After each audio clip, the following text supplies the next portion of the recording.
Hello,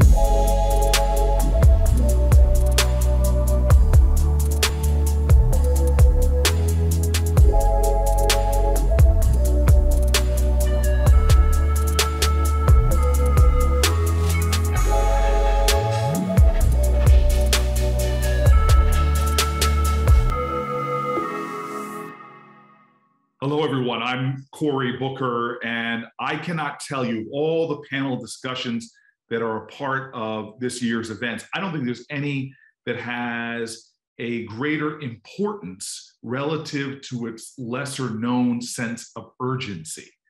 I'm excited to talk to you all today about something that for some people it is. In fact, I'm not sure if there's anything that's much more intimate than what we put into our bodies. We are going to be talking about food as it relates to justice, as it relates to the larger agenda of the African American community, as it relates to our interconnectedness to all that is. And so I want to start out by letting you all know that the reality in America is that we have a savagely broken food system that is hurting everyone but big multinational corporations, where too many Americans are overfed but undernourished. And despite the fact that we are the wealthiest country on the planet Earth, we've created a food system that is literally impoverishing so many people, from food workers to independent family farmers to many of us. And it is making our nation tragically sick at epidemic levels.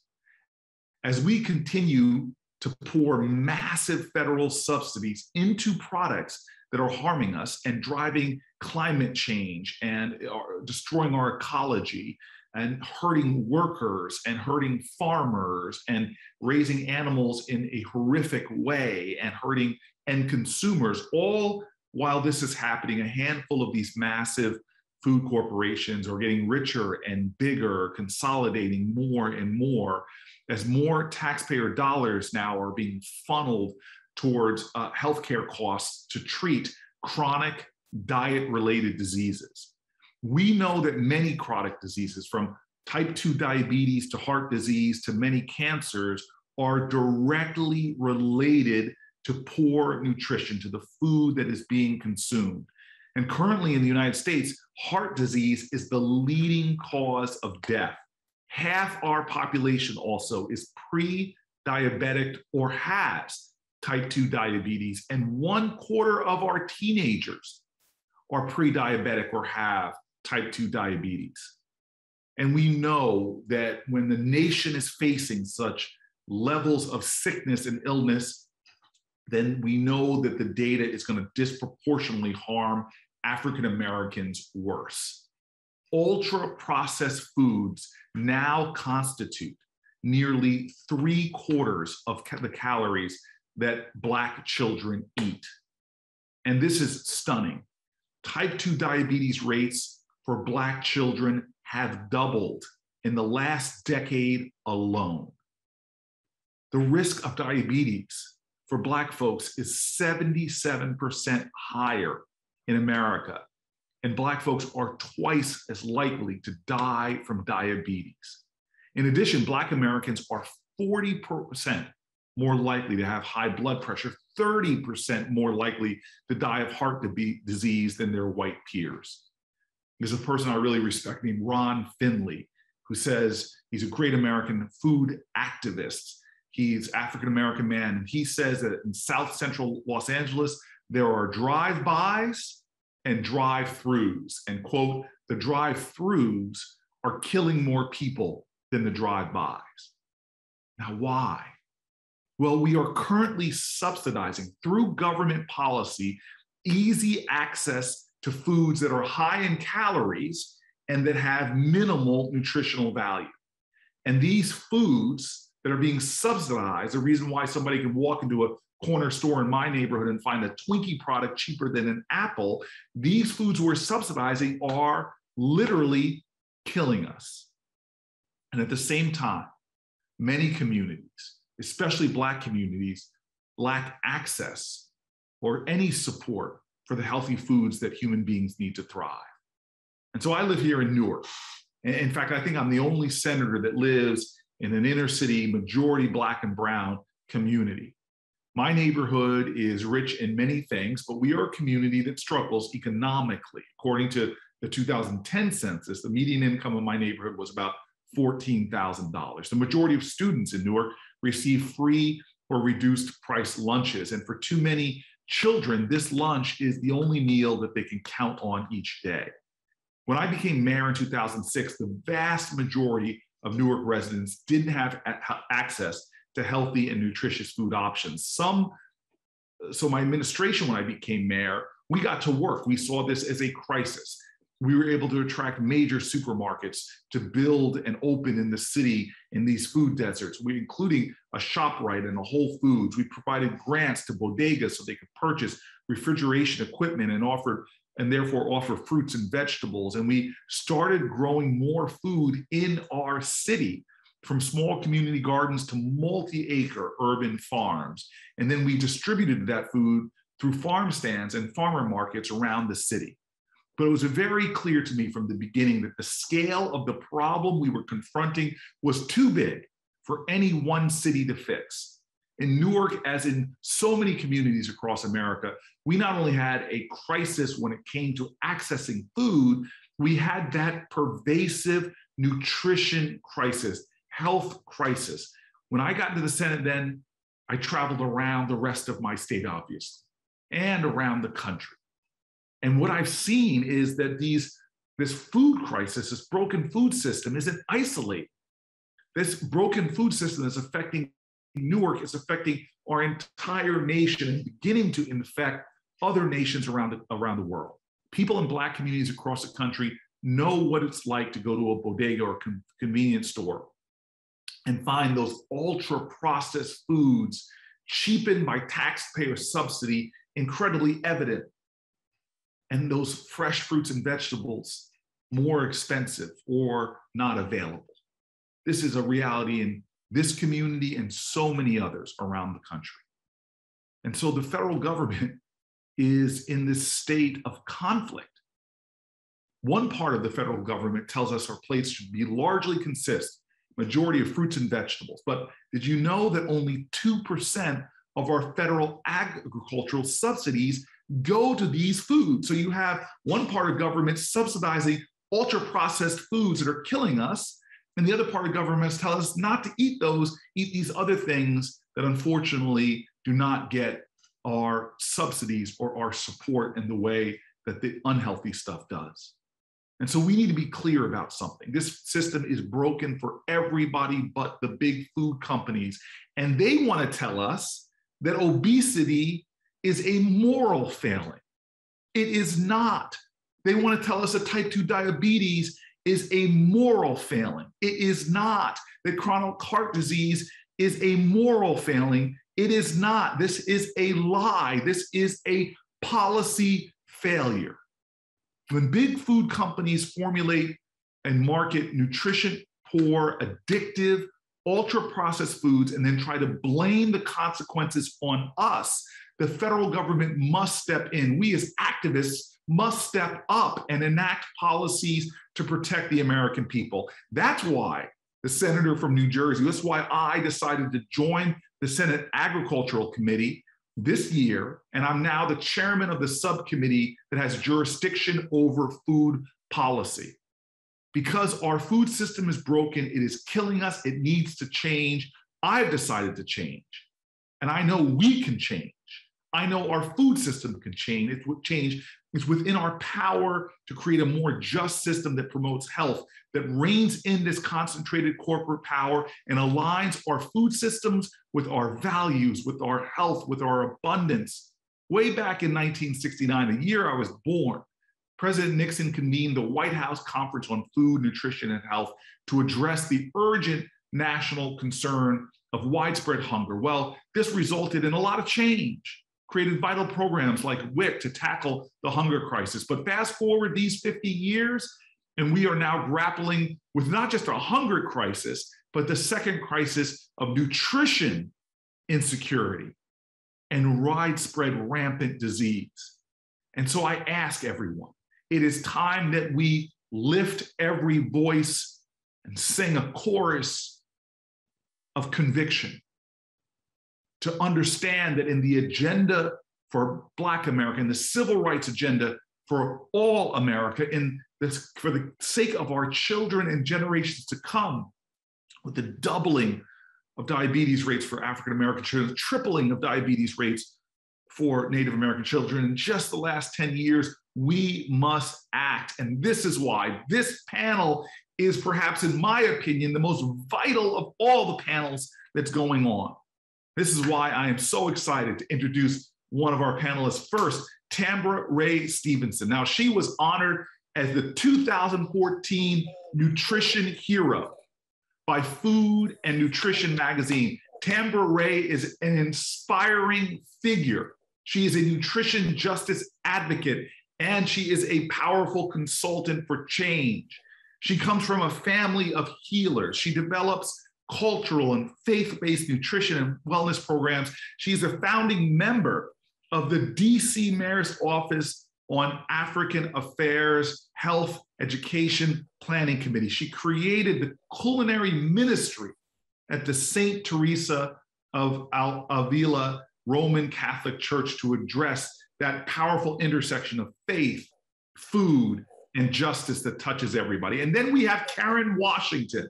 I'm so excited because Karen has spent decades promoting urban farming as the way for all New Yorkers to access fresh, locally grown food. She's a member of the La Familia Verde Community Garden Coalition. She helped launch a city farms market, bringing garden fresh vegetables to her neighbors and the health that comes with it. She also co-founded Black Urban Growers, I love the acronym here, BUGS, an organization of volunteers committed to building networks of community support for growers in both urban and rural settings. And in 2012, Ebony Magazine voted her one of their 100 most influential Black folks in the country.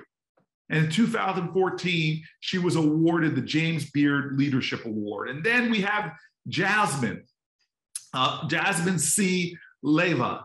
Jasmine is an independent filmmaker based out of Los Angeles that is getting a heck of a lot of buzz these days. She directed a film that is getting a lot of critical praise called The Invisible Vegan. As a vegan myself, I don't want to be invisible. It's a documentary about health in the Black community. And prior to directing her own films, she actually starred in several national commercials and worked on a lot of TV shows. She is currently working on 2 follow-up documentaries highlighting food issues in underrepresented communities. She is an artist activist, and her voice is making change.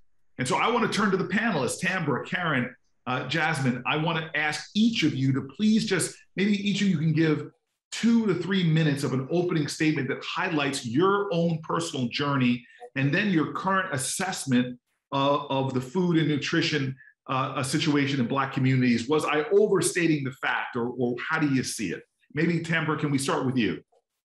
Thank you so much for the wonderful introduction, Senator Booker. I'm hailing from Washington, D.C., but my home is Oklahoma, a place where hunger, we know all too well, where my grandmother, who died from complications of diabetes and had a pacemaker, along with my grandfather of 2 strokes on my mother's side, is why I do the work that I do and why I do the advocacy as a mother, as the founder and CEO of WANDA, Women Advancing Nutrition, Dietetics, and Agriculture.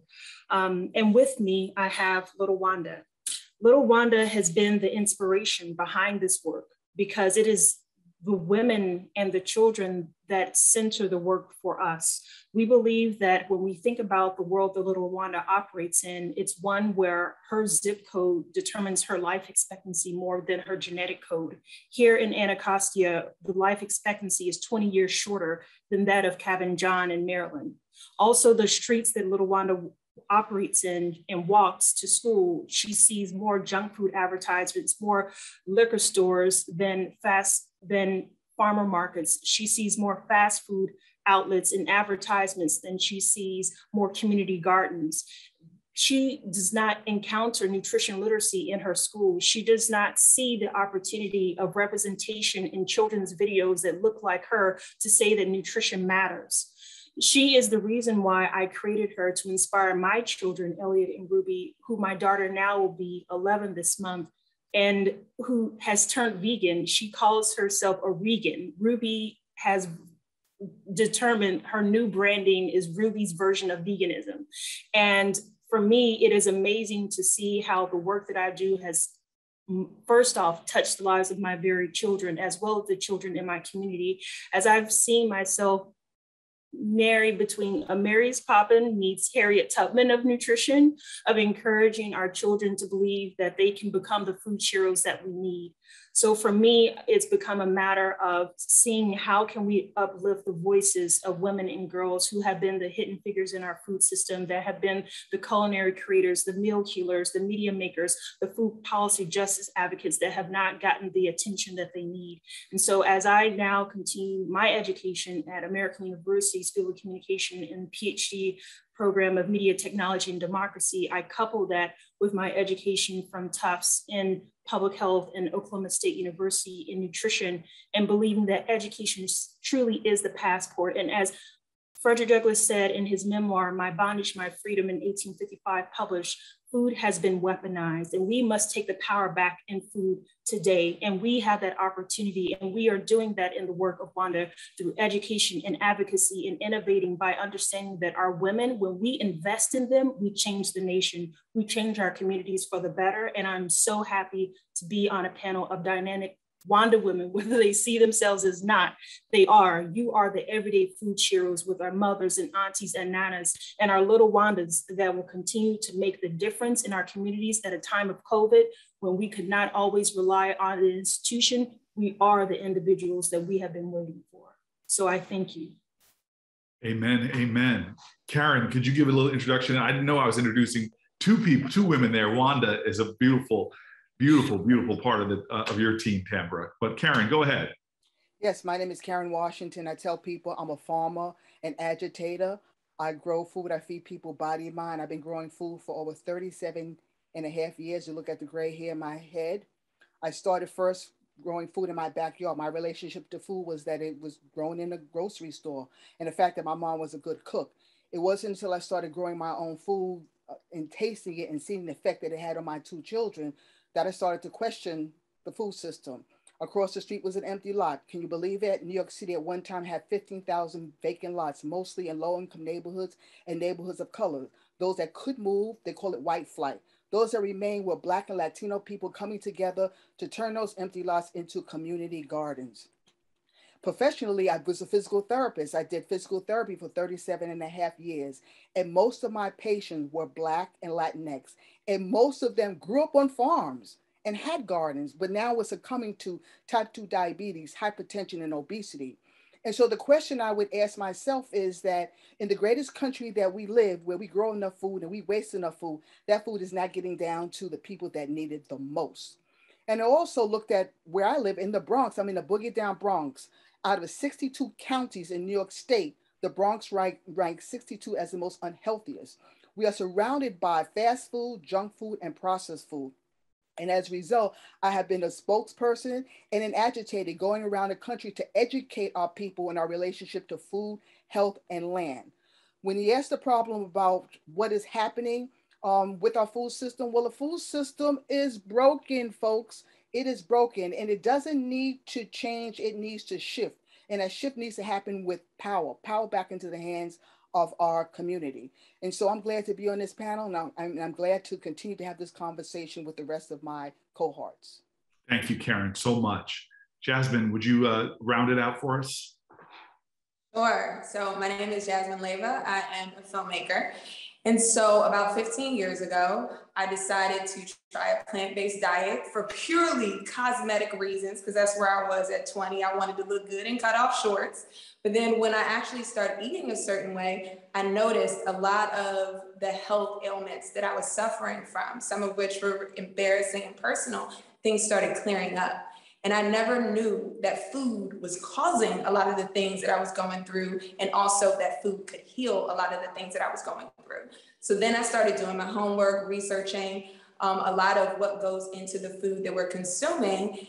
And I was reading the scariest stats that the food that we're eating is actually causing a lot of the degenerative diseases I'm watching my family die of every few years. And then what got even scarier for me is once I, realized this, changed my diet, I would try to tell a lot of my Black and brown friends, and they would look at me like, oh, okay, so you moved to LA, now you on that white people stuff, now you're eating that white people food.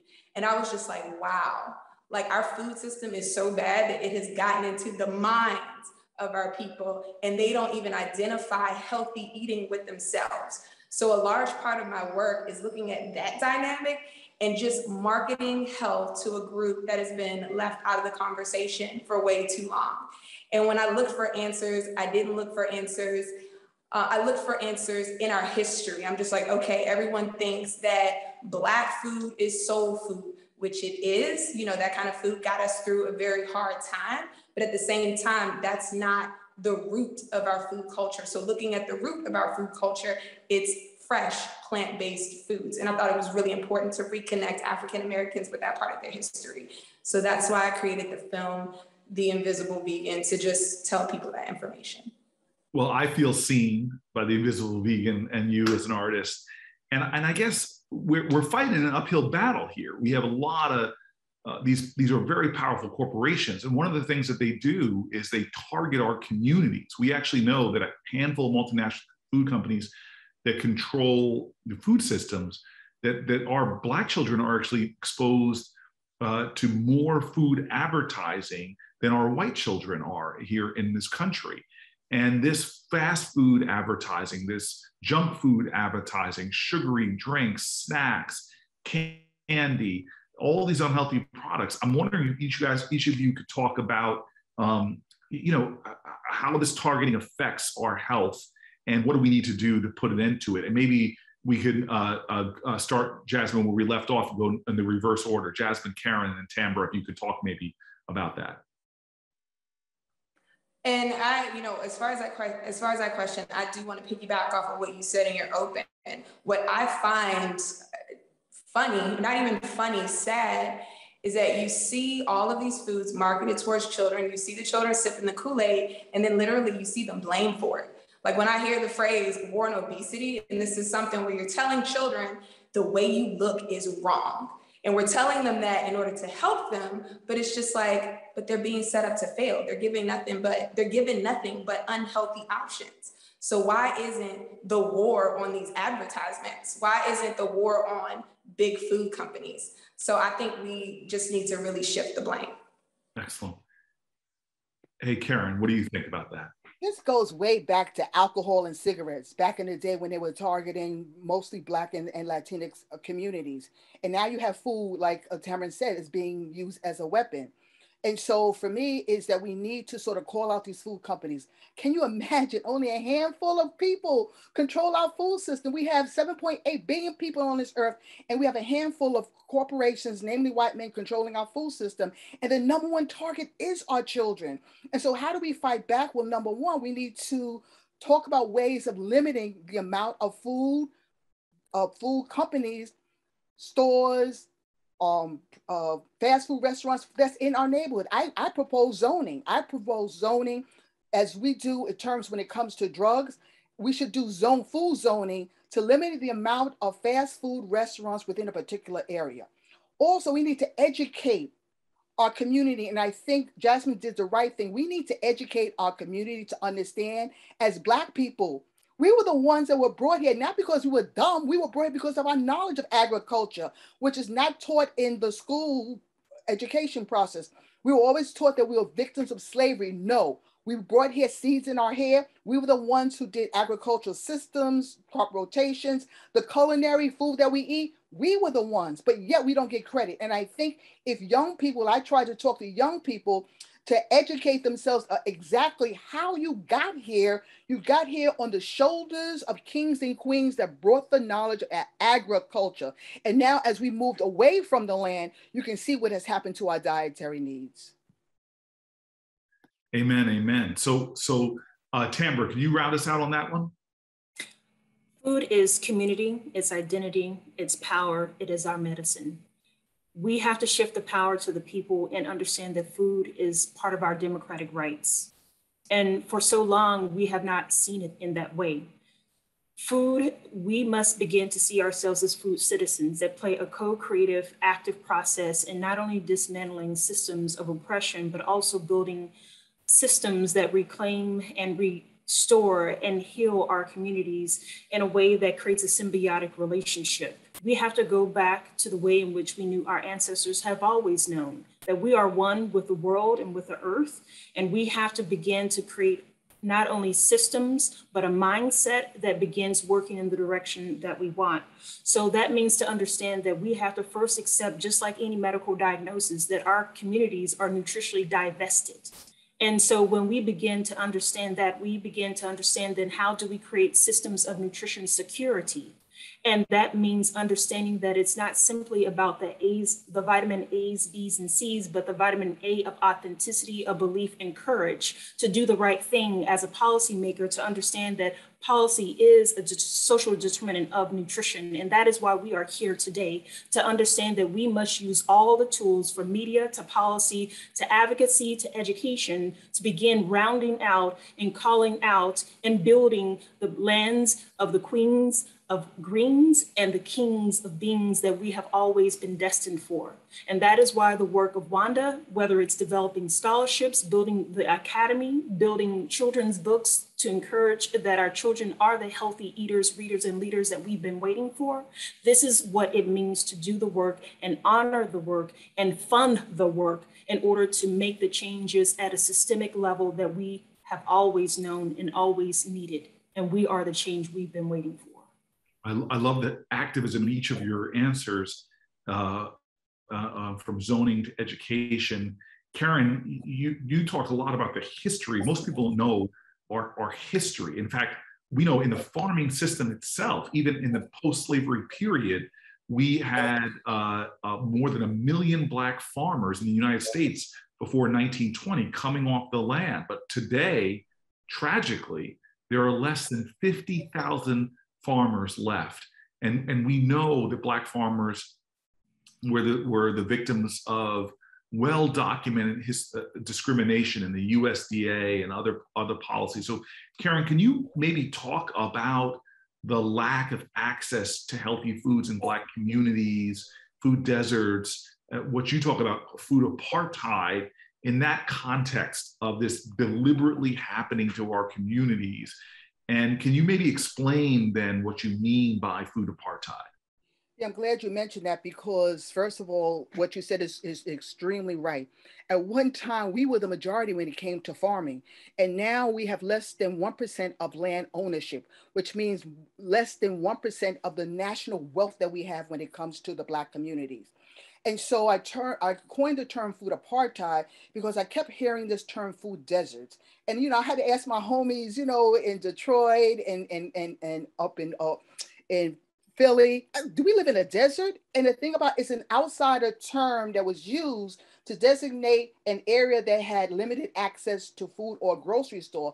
And I would say, wait, listen to me. We do have the food. We have the junk food, we have the fast food, we have the unhealthy food, but we don't have healthy food options. And so the reason why I coined the term food apartheid is, number one, when you hear apartheid, all of a sudden people's ears and eyes open wide. But I felt that we need to have a hard conversation about the food system that is based on race, the color of one's skin, based on demographics, where one lives, and also based on economics, how much money you have, and having those hard conversations on how do we dismantle the food system in such a way that it's equitable. Well, dismantling the food system that is much more equitable is about giving back power back into the community, the hands of the community. For so long, when it comes to legislation, when it comes to a seat at the table, where are we? We're not there. So in order to change the food system to be more equitable, to have more power, that power has to come from the hands of so many people who have power over us, back into the hands of the community. And so right now we're talking about social capital and communal wealth. That's base building, things that we don't talk about within our community. We don't talk about entrepreneurship. We don't talk about investments. We don't talk about ownerships. We have been pawns of this food system with no power whatsoever. So you know what? We have to change that power, and it's going to shift. The power is going to shift. We have to make sure as the country becomes more diverse, which was just brought up a couple of days ago, that we don't replicate the oppressor, that we change the food system in such a way that it's equitable and it's equal for all, not only food, but also water as well.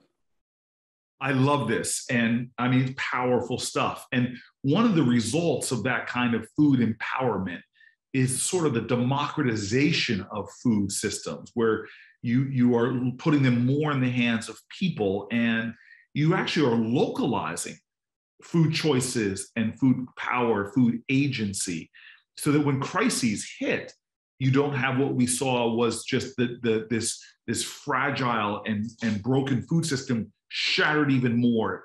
Suddenly they're burying animals, slaughtering them and burying them in the ground. Food workers getting sicker and sicker and sicker, forced to work in these unhealthy conditions, and communities of color really suffering on access. In the midst of that broken food system and the crisis we had of COVID, well, we had a person step up in a significant way, a very famous African-American restaurateur named Marcus Samuelson. He is a Black-owned business person, owns restaurants, and he stepped up in this crisis. I want to play a little video. I think he has like 60 seconds that he wanted to share with us, if we can get that video played. What's up, everybody? My name is Chef Marcus Samuelson, and I've been cooking all my life, and I feel really strongly about Black chefs and food in our community. You know, you can see in my work through the Rise, where we really highlight Black cooking in America and the impact it had in American food. The other great thing is that I did during the pandemic was joining Newark Working Kitchen, where we served meals throughout the pandemic to first responders, to its community, and it was really important work, but it was also work that I needed at this moment, because we're all looking for communities. And to have something like Newark Working Kitchen, to be part of reforming food during a very difficult time, is something that I'm extremely, extremely passionate about, especially in the Black and BIPOC space. All right? Thank you very much for all the work you're doing, and hope I can come down to DC and work with you guys soon. I'm so excited by that, because you see that there's tremendous wealth in our local communities for entrepreneurs, the wealth of health, all of this wealth being sucked out of our communities, creating these multinational corporations wealthier and wealthier. From our entrepreneurs to our family leaders, there's so much opportunity here. And I'm wondering, Tamara, you know, could you maybe build on that a little bit? COVID disproportionately affected Black communities, but you know, we still see the upside about opportunities if we make changes in our food systems in a way that could turn darkness into light, that can turn vulnerability into strength, that can turn broken, shattered food system into wholeness of communities and of families, and wholeness of individuals. Can you talk a little bit about that for me? Most definitely. Years ago, I did a program here in DC called Plant Hope. And I find that that message still resonates today, that if we begin to see our communities as gardens, one that may have been filled with weeds, how do we pull the weeds in order to plant the seeds of hope, of having optimism, perseverance, and enthusiasm on life? And so those hope opportunities that I see is one, to understand that healthy food entrepreneurship must be the pathway, that it's not enough to build businesses that are killing Blacks, but also creating a culture of health, not death. And unfortunately, that's the kind of policy that I've seen, where we're having to choose between economics and health in our Black communities. And I say, as a student of social entrepreneurship, it does not have to be one or the other. We need to begin developing new business concepts that truly balance the triple bottom line of people, planet, and profit. And unfortunately, this is a concept that still is quite new in many of our communities, where we no longer can be building businesses of diabetic desserts, that we need to be building businesses of vital veganism in our communities. We need to begin to recognize that we have all that we ever need. And as someone who has been the National Geographic Travel of the Year, tracing my heritage back to the Fulanis in northern Nigeria and coming back from Morocco and seeing what the African version of Mediterranean diet, not just Southern Europe, we must understand that we have always had a history of a pre-colonial diet that has been built in vegetables and grains that are whole and nourishing to our bodies, and our memory cells know when we feed it every day.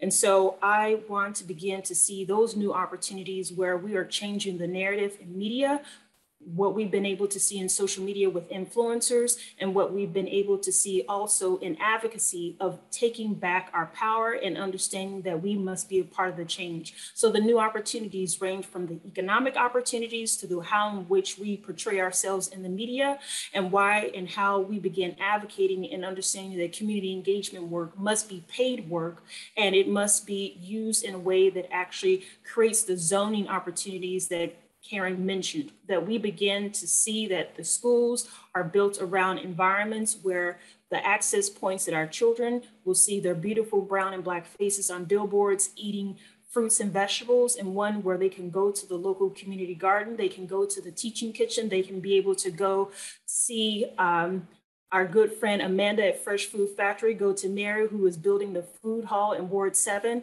and to go see Chris at Dreaming Out Loud at their garden. These are the assets that must be built to create the infrastructure that we need, and to invest not only in the human capital, but in the research of studying our African heritage foods. That is what the changes and new opportunities that I see. I love that. I love that. And it's amazing how, you know, our grandparents and our great-grandparents did not have these levels of diabetes, did not have these levels of heart disease, did not have these levels of death, and in terms of what their foods were doing to them, because they had different diets. We now seem to think that deep fried, full of sugar, full of empty, non-nutritious calories is somehow the way we eat. That's our heritage. It's not. And you've taken it all the way back to Africa, which is incredible. But we got to be change agents. And this is why I love having this group of activists who are so determined, that are doing so much to educate and wake people up about the brokenness of this food system. But here we are. This is a Congressional Black Caucus event. And I'm wondering, if each of you had the power to change some specific federal policies, some specific things that change food policy in and of itself, I'm wondering what you all would change. If you can give me some specific examples, if you want to just sort of, all those who are watching this, to become champions of specific policy changes. I'm wondering, Jasmine, maybe I can start with you, put you on the spot. Are there some things, if you could wave your magic policy wand and change policy, or get an army of activists behind, what are some of the things that you would want folks to do? Okay, grander scheme and specific. I would wave my wand and I would require truth. A lot of things can happen when people can operate behind closed doors. So a lot of the people in charge of the food system, you know, your everyday person is not allowed to go to a factory farm. So your everyday person is not allowed to see how their food is being handled, what's being injected into their food. That needs to change. People should be able to take trips, or there should be some kind of camera where people can actually see what it is our food system is doing to the animals that we are putting, or that other people are putting into their bodies. There needs to be more honest conversation when we're talking about food, or when people are talking about food. There's a lot of general statements like, we have a torn food system. We need to start pointing out who's doing it. It's a few companies. Who are the CEOs of these companies? Let's start calling out names. Let's start calling out the names of these companies so everybody can know and everything gets put in the light. And then lastly, I would say rebuild the trust between the people and the government. Because at the end of the day, a lot of people don't trust the government. So you can put out whatever policy you want, But if you're putting out policies on top of distrust, you're not going to have people really involved in wanting to see these policies flourish and given the support that they need. So I almost feel like the government owes the American public, I don't know how it should be done, but a profound and pronounced apology for everything that's been done in the past. So instead of just throwing policies on top of this distrust, we're letting people know like, hey, look, we have failed you all. We have fed you toxic food. We are letting you feed your children chicken that's being cleaned with chlorine, that's being filled with arsenic, where other people in other countries, our food is illegal. You know, people deserve to know that, and they deserve to hear it from our government. Jasmine, you know, what you're saying is not, like, some people might find it like, no, that's not true. What you're saying is true. Like, for example, the majority of antibiotics used in America is what's being injected into animals. It is literally making for the next major pandemic, which is antibiotic resistant viruses out there.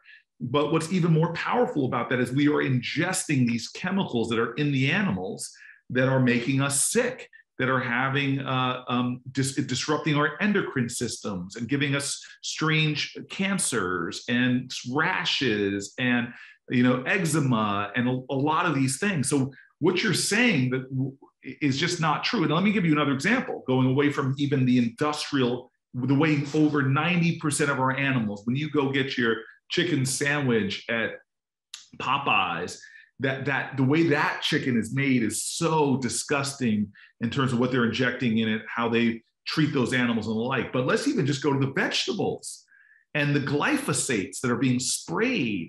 We have those chemicals now in our systems at levels that we've never seen before. And again, this is connected. These are endocrine disruptors. These are things that are affecting our autoimmune system. These are things that are affecting everything from our skin to our sexual reproductive organs. And you said this right, because you just said it quickly. I want people to listen to what you said, Jasmine. Other countries have banned the stuff that we are still doing to a lot of parts of our food system. Like in the European Union, they're far more aggressive in banning the things that are linked to these cancers or these other diseases. And the big companies so control things, they will not let things ban. If you even on some unhealthy stuff, like sodas, read the labels of the European one and the American one, you see the American one still has certain food dyes and things like that the Europeans will not allow. And then the last thing I want to say is they are every day doing things to try to confuse the consumer. For example, Jasmine, give me a hallelujah about this one if you can. Just the overuse of sugar, in order for it not to be the first ingredient, they use like 17 different multiple different sugars, just because if it was all just one type of sugar, it would be the top ingredient. They knew the consumers wouldn't want to think that this is the biggest ingredient, but we're putting so much of this sugar and even the most unhealthy types of that sugar. Is that true as well, Jasmine? I think so. And then on top of that, again, where it goes to blaming the people, you put all these sugars in foods. It's known that sugar is an addictive property. So you have people getting addicted to these foods, and it's like a drug, but you're blaming the people. But this is the food that our system allows children and the population to eat. And if we're really going to be a superpower, if that's the claim to our country, then we should be setting a tone of health. Otherwise, the American food system is worse, no better than COVID. We're just a super virus at this point. That's right. Destroying health. Yes. And the moral shaming that we do of people and their bodies, when you eat one big thing of sugary cereal, you would have to walk for hours and hours and hours just to walk off those calories. It is so concentrated, so processed, so sort of super addictive that you eat one or two bowls of that and then say, oh, just go out there and exercise. Well, no, you would have to get into a swimming pool, on a bike, go jogging for hours just to burn off what we call breakfast in many of our places, which are just bowls of processed foods, sugary foods, and the highly processed grains and flours that we use. It is processed by our body in the same way that sugar is as well. So I'm sorry, I got deep on that one, from glyphosates to chlorine washing chicken. But I got to keep going. You guys are specific policies that you can inspire folks. Karen, help us out here. Some more specific policies. You know I'm going to help you out because we need more Black and Indigenous farmers. I go across the country and you'll be surprised how children are so excited because they've never seen a Black farmer before. Hello? And so there needs to be a policy shift to make sure that the food system is more diverse and more inclusive. That's number one. Number two, I remember back in the day whereby when I had a school lunch, it was cooked. Right now, the lunches are served like they have to be microwave. We need to go back to make sure all schools have ovens so that we can cook nutritious food. This microwave stuff is killing us. It's nothing but empty calories. And we also need to put money into businesses that want to. I would like to see a vegan restaurant in my neighborhood, a vegetarian restaurant as a result of zoning. Take away the fast food, but encourage new businesses that promote health, like vegan restaurants and vegetarian restaurants and juice bars. I want to see that, and I want money put in for the incentive. And the last thing, we need a seat at the table. And a seat at the table means that we need to have our voices meant in terms of having power. Having people who say that about diversity at a table means nothing if we don't have the power to make change. Without that, it's just tokenism and window dressing. Wow. I mean, there's so much there. And most people do not know the torture history of Black farmers being forced off of their land just stolen, banks doing systems to build Black farmers out of their land, USDA and more. And what you're right is the more diverse our food system is, the stronger our food system is, the more diversity of participation. We know this from McKinsey, fancy consulting company, to Harvard Business School. Diverse groups, diverse teams are stronger teams. But again, what we've seen is Black farmers and independent farmers themselves all being moved off land, big corporate consolidation, lacking diversity. And this, unfortunately, has created a food system that has been hijacked, that lacks that what you get when you bring diverse people onto the land. There's so much in what you said. We're running low on time. I got to get Tamara up for her policy, prodigiously powerful policy prescriptions. How's that? Go ahead, Tamara. Yes, and to your point, an inclusive food system is a resilient food system. If we think that Black farmers are low on the totem pole, meet a Black nutritionist, if you've ever met one. We have less than 2.5% in this country by the Academy of Nutrition Dietetics that are Black. And when we think about food freedom fighters on the front line, we do not have enough in our communities. And so we need to have a loan repayment program through HRSA where RDNs, registered dietitian nutritionists, are covered. That has been one of the financial drawbacks, barriers for African Americans to go into the field. And now there's a desire to include a master's as a requirement, which increases the economic indebtedness to African Americans even more. These are the issues that need to be addressed. On top of that, we must invest in the research of ethnic cultural foods, namely African. We have invested in Inuit diets, Latin diets through the USDA NIH collaboration that is up for renewal. And we need to invest in our cultural foods. Black foods is a culture that needs to be and worthy of investments. Also, we must balance the macro to the micro when we think about nutrition policy. USDA needs to shift from subsidizing soybean, corn, wheat, and rice and looking at more subsidization of fruits, vegetables, grains, beans, and nuts. Also, we need to invest in an inclusive nutrition health workforce by ensuring that we have, again, not only RDNs, but access to nutrition that's democratized among all fields and just basic consumers that need to understand how to be informed decision makers when they're at the checkout counter.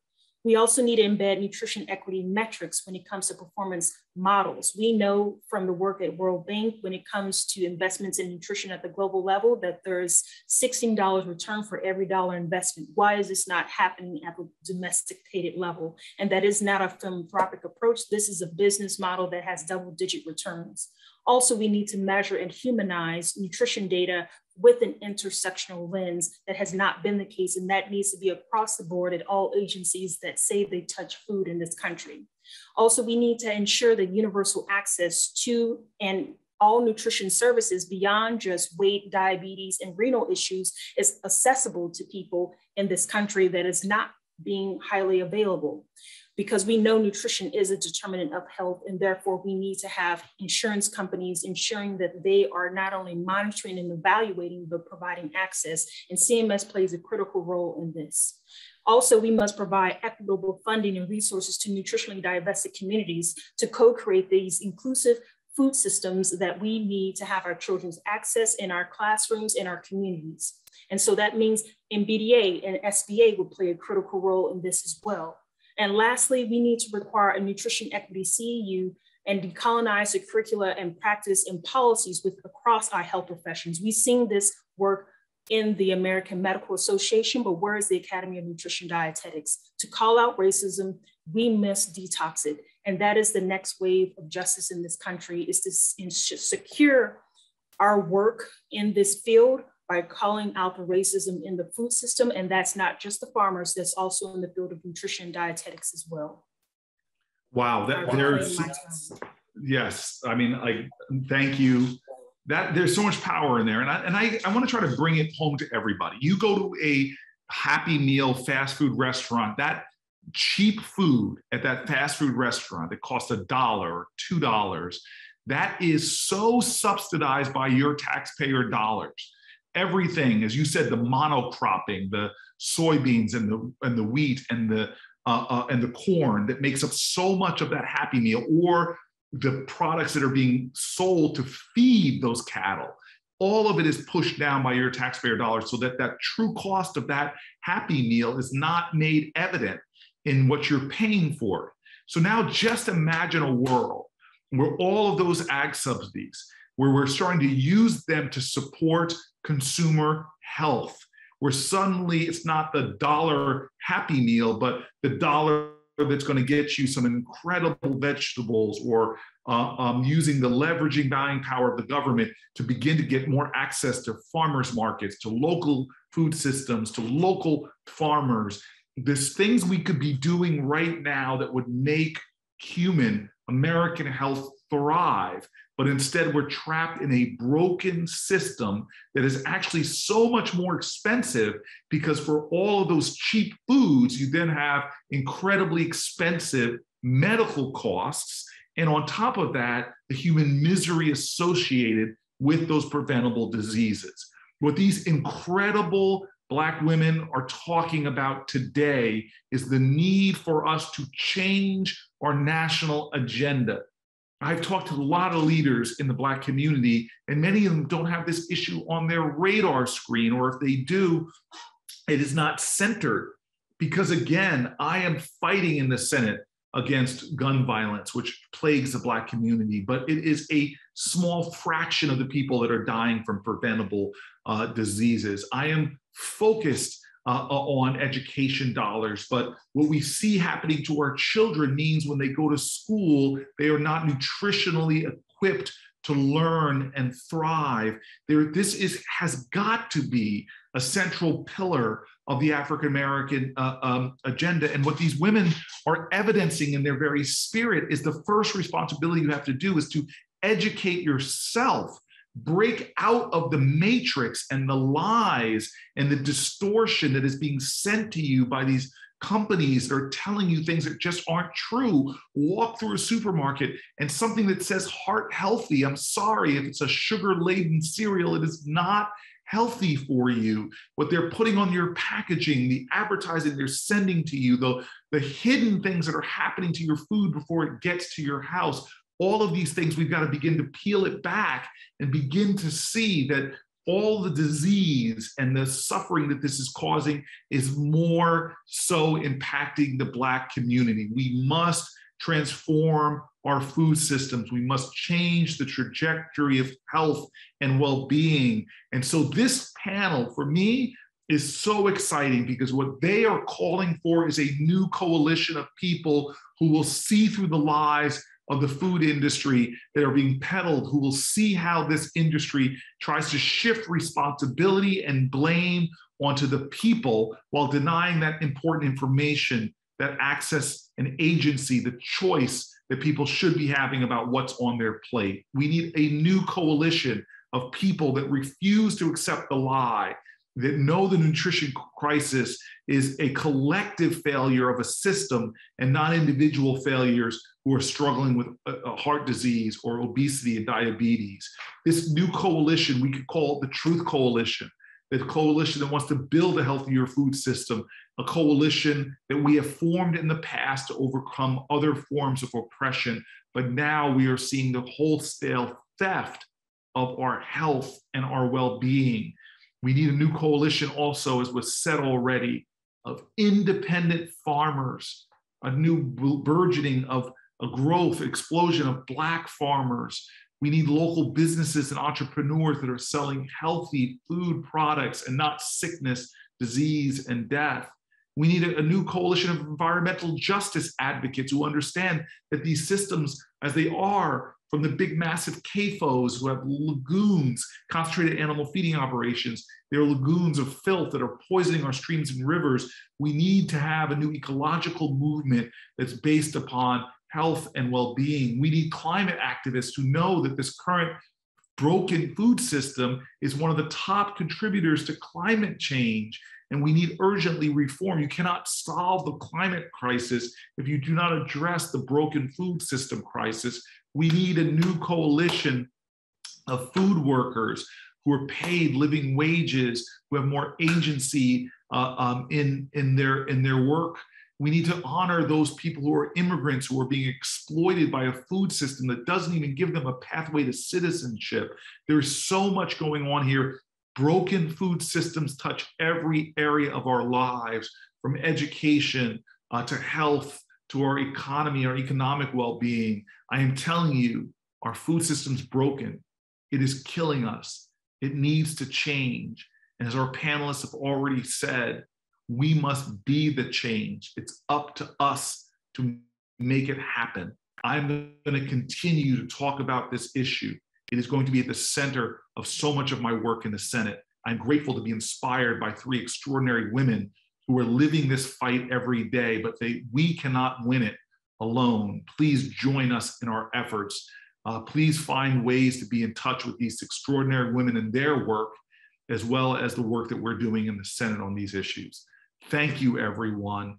Thank you. A change is going to come. I wish you the best.